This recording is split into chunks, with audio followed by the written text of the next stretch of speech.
And like what we're finding is like there's like a couple layers of the stack that they're trying to navigate. A lot of these companies are trying to navigate. It's like, what chain do I deploy on? And there's like Hmm.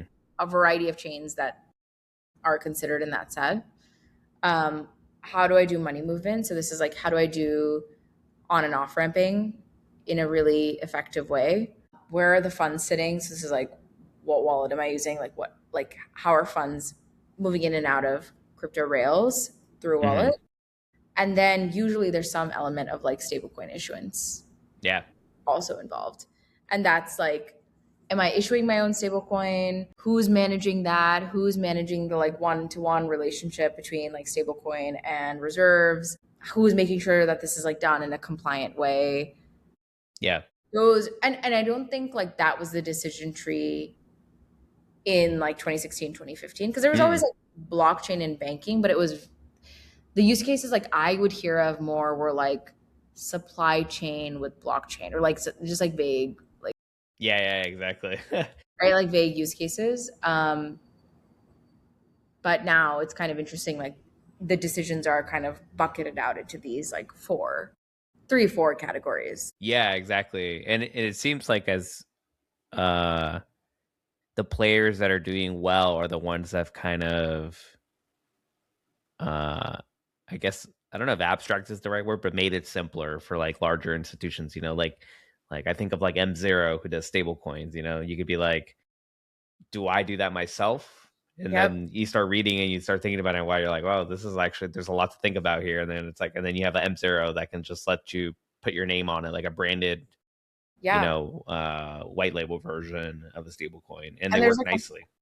yeah, there's a whole spectrum of those, right? There's like M0, there's Braille, there's Hmm. Paxos, there's all these different providers, and they all kind of, I think their spectrum, their like matrix is ease of use, like white label ability, and Hmm. I think there's a an axis for compliance and like genius compliance, and so like it's interesting. It's just like that's what we see in stablecoin world. In wallet world, we're seeing like there is a slider on like how bundled is this offering. Um, so this is like, are you just a wallet SDK? Are you also on ramps? Are you also like adding in like liquidity routing and like money movement? Like, what is the sliding scale on bundleability? Um, and I think that's been a really interesting like shift for us to navigate because now we're just a lot more focused on like partnerships and like strategic partnerships and like bundling as much as possible. Because a lot of these fintechs like don't want to have to make like 50,000 decisions. They want to have like one decision and like have it do multiple things. Yeah, yeah. Because I guess like one of the issues with like composability is like you could either be like you said, like on the axis, you could be like a freak and you want to control absolutely every single decision, but then you're like, just to launch, you're like, okay, like do all these things even work together or play nicely together, or is it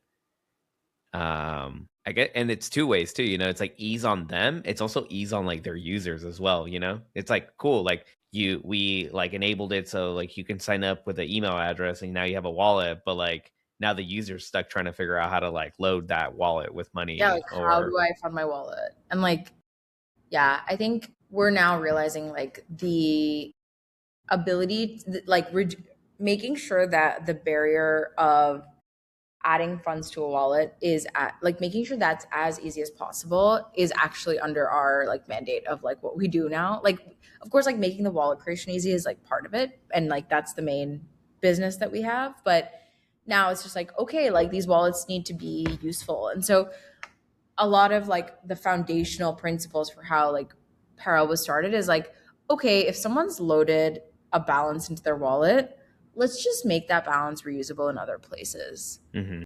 because it's work to like on ramp like $5 from MoonPay or like they have a minimum balance, so like $15 from Yeah, MoonPay. and they take a fat fee.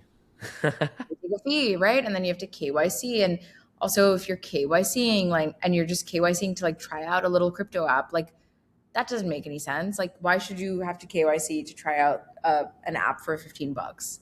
And so like a lot of like the assumptions around para was like, how do we make the balance as useful as possible from different places, which has allowed us to like work with some really interesting partners that similarly value that. So like ENS is one where, yeah, if you're like creating a name and like have a handle on ENS, like let's just have that identity be reusable in other places. Um, but yeah, I agree. I think that composability axes is really different as you graduate to like different kinds of users and different kinds of customers, Yeah. which has been an interesting shift for us.